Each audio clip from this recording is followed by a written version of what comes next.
Olo amin'izay vaovao politika azy hatrany dia voatontona ny anaran'ny premier ministre Mahafaly Solandrasana Olivier mikasika indrindra ny fanamboarana ny trampokon'olona tao Port Berger. Nitondra fanazavana mikasika io trano indrindra ary ny tena ny tany antoerana ny farany herinandro teo. Nandehibe ny resaka mikasika alaitra ny pokon'olona namboarina tany Port Berger iny tamin'ny herinandro lasa teo iny. Raha nambaran'ny gazety An-Tsoratra dia namofopofina resaka kolikoly izy iny. Ary voatonona taony anara ministra misahana any ati-tany sy ny fanaparam-pahefana Mahafaly Solandrasana Olivier. Nitondra fanazavana mikasika zany tena ny tany fivahiniana ny tany antoerana ny farany herinandro teo. Ity tsarotokon'olona hitantsika ty zany anjaranareo ary asaiko mihitsy anareo mba manao tombatombana zany tokony otrinina navitana trano ohatran'izao navitana fitaovana ao aminy fa natao ho an'ny vahoaka izy ty tsy natao edina hevitra.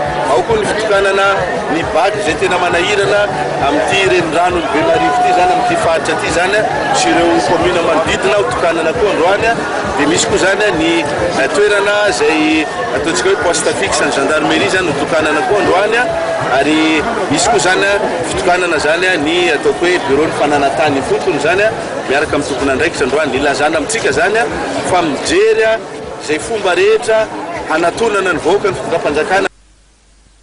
Nitokana fotodrafitrasa maro ankoatra ny titrany pokon'olona ity moa ny prime ministre nandritra zao fitsidiana nataony zao.